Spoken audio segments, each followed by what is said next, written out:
Elemar, tu escreveu recentemente no teu blog um texto chamado Sobre Força e Coragem. Nesse texto, tu faz uma reflexão sobre o livro de Josué. Eu queria que tu falasse um pouquinho sobre isso. Qual é a diferença, primeiramente, entre força e coragem? Pois é, se dá vários atributos para a liderança, sabe? Tem várias coisas que se fala de um líder. O líder precisa ser resiliente, precisa ser inspirador, mas raramente se fala sobre força e coragem. E, de certa forma, é exatamente sobre isso que começa tratando o livro de Josué. Você precisa ter força para conseguir ter persistência, você precisa ter força para conseguir ser resiliente. Força é importante. E força implica, às vezes, em musculatura, preparo, sabe? Ninguém tem força do nada. Ou, às vezes, ninguém tem força sozinho para os desafios que precisa enfrentar. E aí a força tem que vir de fora. Além de força, resiliência também é algo importante, sim, mas coragem. Coragem por quê? Porque ao líder nem sempre é possível tomar a decisão mais popular. Nem sempre a coragem vai ficar explícita em você conseguir falar para as pessoas algo diferente daquilo que elas esperam ouvir. Quando você tem a capacidade de eventualmente dar um remédio ruim ou com um gosto ruim para uma criança, não porque a criança vai gostar de você. Talvez, aliás, ela goste menos de você, mas você sabe que é o melhor para ela. Quando tu escreveu esse texto, a gente estava passando por um momento difícil aqui no Rio Grande do Sul, né? Passando a situação das enchentes. Eu acredito que isso tenha tido relevância na construção desse teu texto.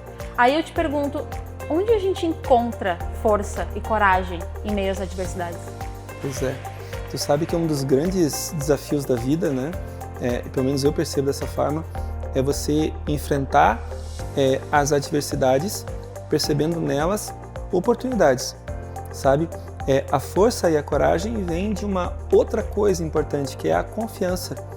Olha só, falando sobre Deus especificamente, como que você vai conseguir justificar o que aconteceu aqui no Rio Grande do Sul, o desastre que a gente viveu, sob a perspectiva divina? Que Deus é esse que permite, afinal de contas, que algo tão horrível aconteça com um povo que talvez não tenha culpa de nada? Ou talvez tenha culpa de alguma coisa, mas será que é proporcional? Pois é. Aí, o grande ponto é o quanto você confia. Quando você confia, você tem que admitir que você não tem a visão, a perspectiva de quem está enxergando do mais alto. Talvez aquilo seja de fato necessário. Você precisa ter confiança, sim. Fé, de certa forma. Para quê? Para que você encontre força aonde você não tem. E coragem aonde talvez você também não tenha. Porque, mais uma vez, em momentos difíceis, o popular aparece. No momento difícil, a persistência é necessária. E a persistência só vem com força. E quando tu fala em confiança, tu está falando em confiança em Deus? Tu está falando em confiança em ti? Ou tu está falando em confiança em outras pessoas? Porque a gente pode ver ela de diversas formas diferentes. Olha só, sobre tudo isso e nada disso ao mesmo tempo, tá? Porque a princípio, confiança mesmo, eu gosto muito de um pensamento que diz que você pode confiar integralmente em Deus, um pouco em você e nada dos outros. Porque, de fato, as pessoas traem as nossas expectativas ou, eventualmente, traem as expectativas que nós formamos. Mas, de qualquer forma, é importante você desenvolver o hábito de confiar. Às vezes você precisa fazer isso. Por exemplo, há um tempo atrás, eu recebi um feedback de um mentorado meu que me perguntava sobre um conselho que eu dei para ele no passado. Ele disse que, poxa, no passado ele foi promovido e, tendo sido promovido, ele ficou esperançoso de poder fazer o melhor pela empresa. E ele falava, cara, agora que eu estou nesse cargo mais alto, eu vou fazer o melhor pela empresa. Eu disse, calma. Você não pode fazer o melhor pela empresa, você tem que fazer o melhor pelo seu chefe. E o cara, como assim melhor pelo meu chefe? O que eu disse? Olha só, teu chefe, na posição de que está, ele consegue ver uma perspectiva um pouco mais alta. E para fazer a empresa chegar no objetivo, ele sabe que isso aqui tem que ser muito bem feito, isso aqui tem que ser muito bem feito, isso aqui eventualmente não vai poder ser tão bem feito assim, porque não tem recurso para tanto, isso aqui também não, isso aqui também não, isso aqui tem que ser bem feito. Cara, ele tem uma perspectiva mais ampla. E aí, o grande ponto é, se você é responsável pelaquela parte do processo que vai ter que ser feita mais ou menos, vai ser difícil para você entender que essa decisão é o melhor para a empresa, mas você não tem a perspectiva toda. E aí a grande questão é o quanto você confia em quem está te liderando. O quanto você confia, de fato, nessa liderança para te apontar o que é melhor. Não no isolado, mas para o todo, sabe? É claro que a gente tem o dever de questionar. Questiona.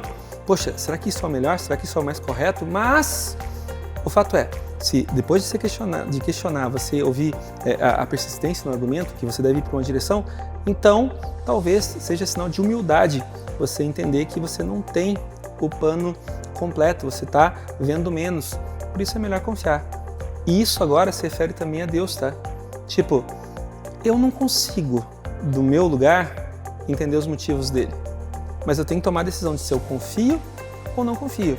E se eu confio, eu tenho que entender que, embora eu não entenda os motivos e talvez morra sem entender, ainda assim os motivos existem.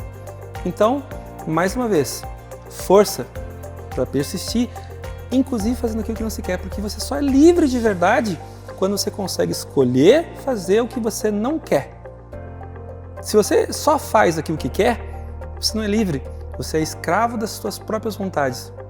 Então, força e coragem, porque invariavelmente vão te questionar, invariavelmente vão te cobrar respostas para perguntas nas quais você não está preparado para responder, mas sabe que é o caminho correto. Força, coragem. No texto tu fala que liderar implica ser questionado, que está bem dentro disso que tu comentou agora. Tu passou por algum momento assim que te fez dar esse insight para escrever esse texto? Ontem, hoje, sempre, você é questionado todo o tempo. As pessoas sempre questionam, às vezes não de maneira intencional, mas é normal que quem trabalha com você e não tem a mesma perspectiva que você tem, eventualmente questione a tua decisão. É fundamental estar preparado para entender que o questionamento é natural e até esperado, tá? Você não devia reclamar do questionamento. Afinal de contas, isso implica de que as pessoas que você está indicando, aconselhando, liderando, essas pessoas se importam com você, talvez não com você, mas com o contexto. O importante é você ter humildade para ouvir, interpretar, avaliar e força para aguentar e coragem para eventualmente avançar, mesmo quando você não consegue comunicar exatamente para os outros aquilo que você tem na sua cabeça, aquilo que só você consegue ver. Ninguém consegue perceber inteiramente a dor do outro. Não interessa o quanto empático você seja.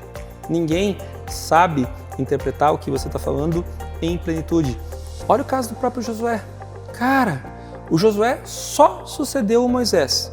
Na cultura judaica, talvez a maior liderança que já existiu. Não teve outra com o tamanho de Moisés. Até o próprio Cristo mencionava Moisés como referência, certo? Cara, Josué é o cara que veio na sequência para fazer aquilo que Moisés dedicou a vida para fazer e não cumpriu. Porque Deus decidiu dessa forma, que foi levar o povo para a terra prometida.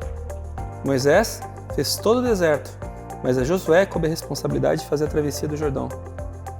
Então, na Bíblia a gente também consegue encontrar ensinamentos aplicáveis para negócios e para outras questões da vida. Isso está certo ou está errado? Eu acho que sim. Tu consegue encontrar?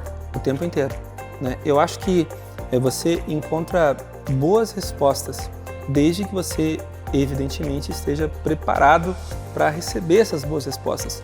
Nem sempre as respostas que você tem é as que você gostaria de ter. Aliás, esse é um ponto importante, tá? Tem gente que diz, nossa, peço muito a Deus e recebo pouco. Ou, peço muito a Deus e com frequência não tenho resposta. Talvez você tenha a resposta. E a resposta simples seja não. Não. Por quê? Não sei, mas não. E teve um bocado de nãos na Bíblia, tá? Moisés não pôde conhecer a Terra Prometida. Davi pediu pela vida do filho, não foi atendido. O próprio Jesus Cristo implorou, Pai, se for possível, né, afasta de mim esse cálice. Mas ele tinha conexão direta, né? Então ele já entendeu também na sequência, sem esperar muita resposta, de que mais seja feita a tua vontade. E para a liderança, tu acha que é mais válido o conhecimento técnico ou tu ter essa capacidade de ter força e coragem? Eu acho que uma coisa não anula a outra, né? Eu acho que ao líder, primeiro, todo mundo que tem seguidores é líder, tá? E você pode fazer a opção de ser líder e aí talvez você não seja, ou você pode ser escolhido líder.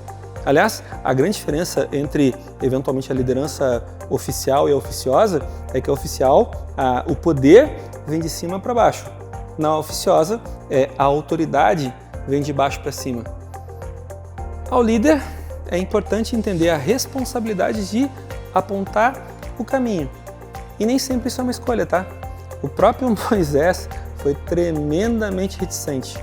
Olha, no processo seletivo do Papai do Céu, Moisés resistiu. Teve uma oferta, e depois outra, e depois outra. E Moisés procurou muitas formas de dizer não e não conseguiu. O fato a lição sempre procura o aluno.